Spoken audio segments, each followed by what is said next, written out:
Aloha everyone, I'm Dr.Jerry Shintani. I'm the president of the Hawaii Center for Attitudinal Healing. I have with me the founder of Attitudinal Healing, Dr.Jerry Jampolsky on my far left. And to my immediate left, I have Dr. Diane Jampolsky, the executive director of Attitudinal Healing International. And I'm here to introduce the Attitudinal Healing Minute.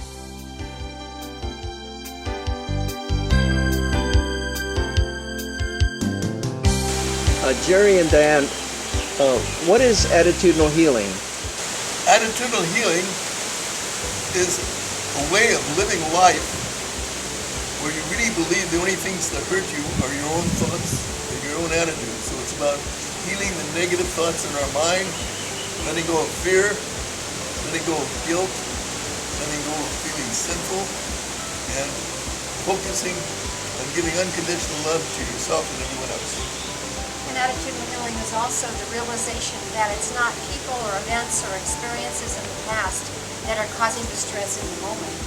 What's causing distress in the moment are my thoughts and attitudes and judgments about those things. I may not be able to heal or change the past, but I can certainly heal my own thoughts and mind in the present. What gets in the way of our experiencing inner peace? Inner peace is a choice.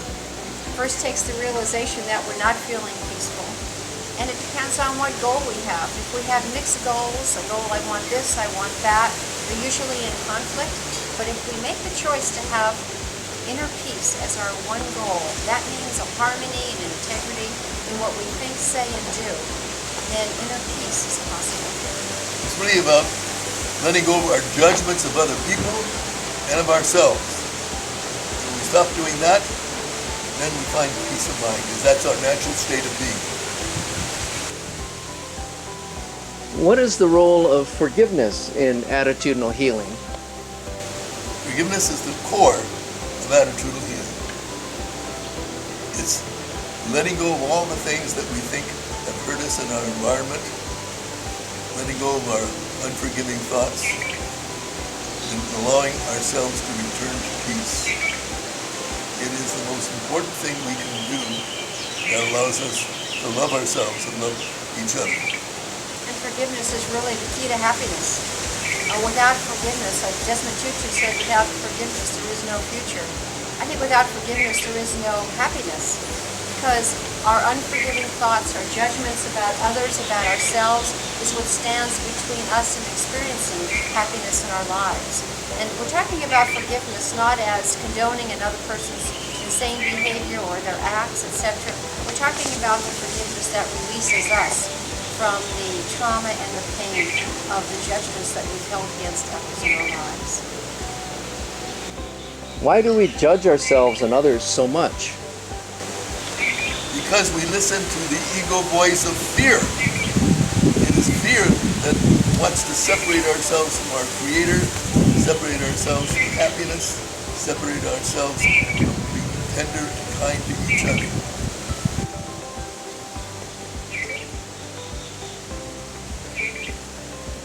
What is our biggest fear? When people talk about, what is the greatest fear, I think it's sort of a debatable point, but if you really distill it down, some will say it's the fear of death. The others will say the fear of loss of this, of child or spouse or whatever. I think the underlying fear in all fear is the fear of separation from something or someone. It could be our lifestyle, it could be a person we love, it could be a child who's ill, it could be dying, our fear of being separate from the body. It could be losing our job, it's a fear of separation from our lifestyle, of being without a home. So that underlying fear, until we really come to terms with that, it sort of lurks within our lives. And there is a relationship with that which is, however one wants to call it, higher power, spirit, etc. And when that relationship, when we feel separate from that relationship, we project it off out onto our other relationships. And as we feel this relationship and feel that connectedness, that oneness with all that is, then it's easier to feel the separation we feel with others. Forgiveness is really healing the illusion that we're separate from each other. The goal of our spiritual being is joining. The goal of our ego is to cause separation and conflict and have us hate and be angry at each other. How can we see the world differently? How can we see the world differently? I think we have to decide that we want to see it differently. There has to be a value in it. If we look at our own world, if it has a lot of suffering and a lot of loss in it, we have to ask ourselves, is this the world that I want to continue to see? And if it is, then it's a world that has value to us. If we no longer see value in it, we can decide to change our minds and change our lives by the way we perceive the world. The circumstances might not change, but our perceptions about them change, and our experiences of the world and others changes. It's to believe that there's nothing impossible. And it's possible to change our mind about how we not only see the world, but everyone in it. It's possible to forgive everyone. And it's possible to believe that we're spiritual beings and we're not just these bodies that are going to die and that eat each other. What are the two ways we can listen? You can listen best by listening with love.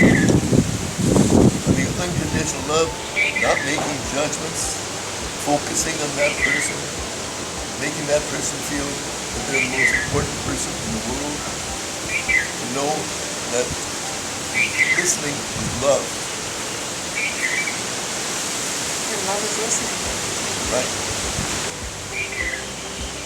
Do you have any suggestions about communications with someone who's dying?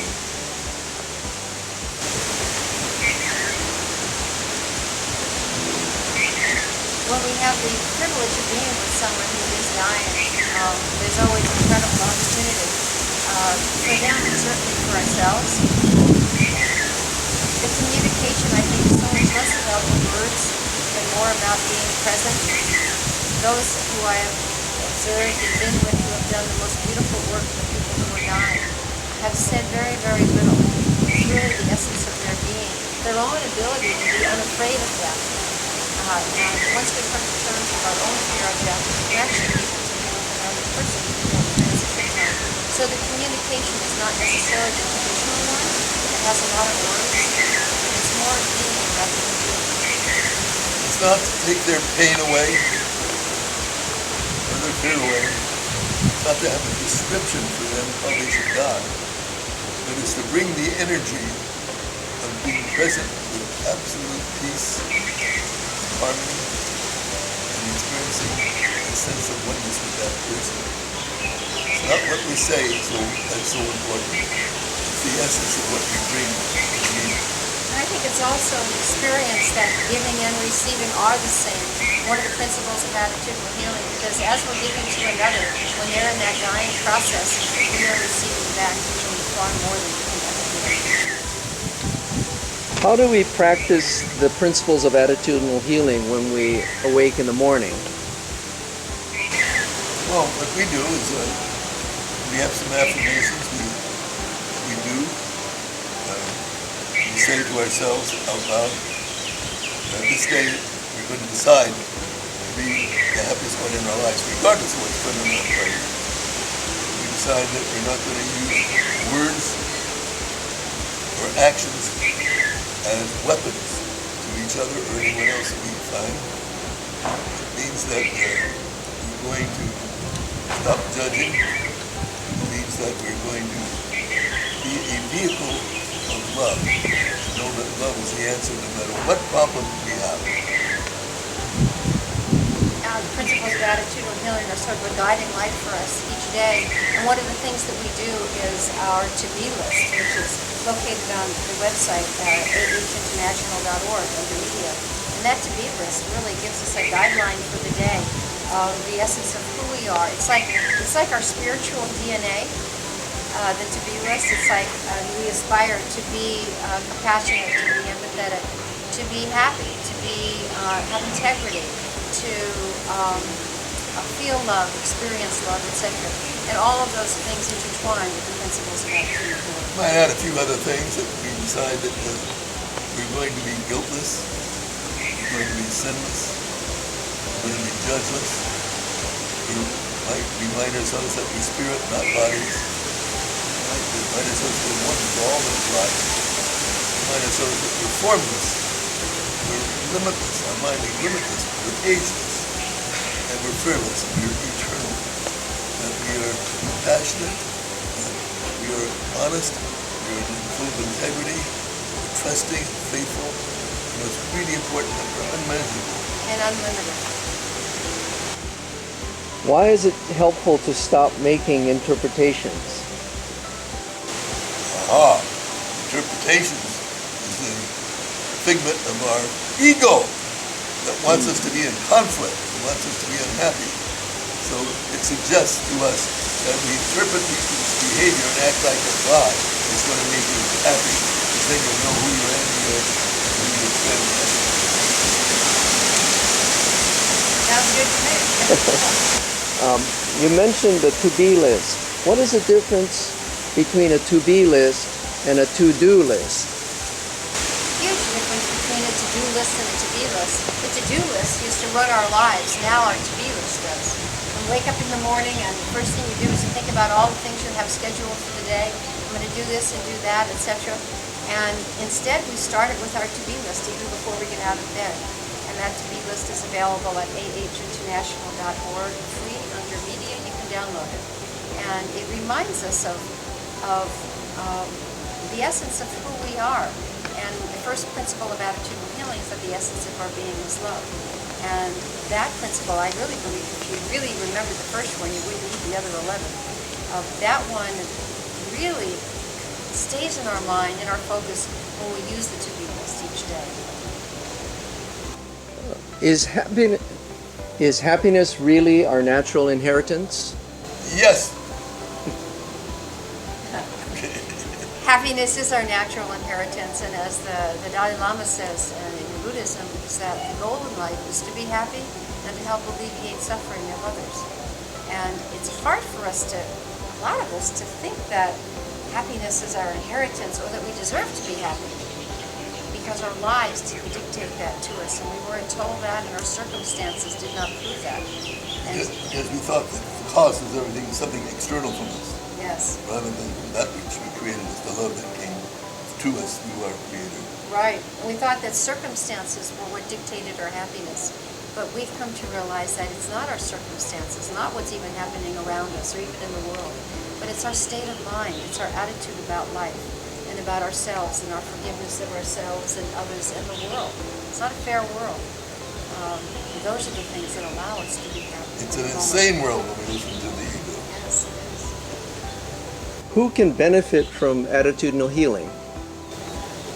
Everyone can benefit from attitudinal healing regardless of your age. We know young children use it in their lives, 4, 5, 6-year-olds, people who are aging, people who are at the end of their lives. The 12 principles of attitudinal healing they seem simple, they're not easy, and they're really a lifelong learning.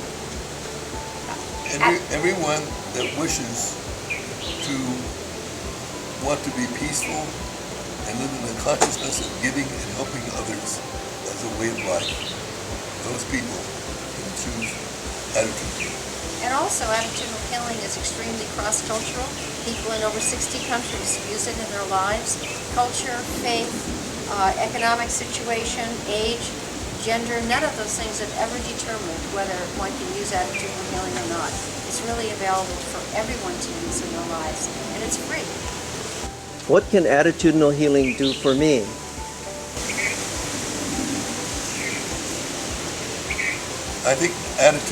I know that attitudinal healing can bring us a life of peace and harmony, where we're not worried about the future, not worried about the past. We're just living in the present with a focus on helping other people, loving other people, and loving ourselves. The attitudinal healing also helps us after we ask the question, do I really believe I deserve the right to be happy? And if you do believe you deserve the right to be happy, if you don't, you might want to look at that. If you do believe it, what is standing between you and having happiness in your life? And the principles of attitudinal Healing address each one of those issues and give us a way to be able to clear the grievances out of our lives. And also, Attitudinal Healing helps us learn how to listen to the voice of love that's always in our heart, rather than the voice of ego that always wants to bring conflict into our lives. If I have suffered a loss, how can Attitudinal help me deal with it? Well, it can help you remind yourself that these bodies that we have are not real. They're part of a dream that we had that we created to keep us separate from our Creator. So, Attitudinal Healing will help you remind yourself that there is no separation, and that when we're living in the consciousness of unconditional love, we'll know that love is the answer to every problem that we've ever faced, every problem we're facing now, and any kind of problem in the future. Are there books or websites that can help me find out more about Attitudinal Healing? To find out more about Attitudinal Healing, go to www.ahinternational.org, and you will find a full spectrum of how Attitudinal Healing is being innovatively used around the world, how you can find a center or a group, or how you may be interested in starting one yourself. There are centers that start every week all over the world.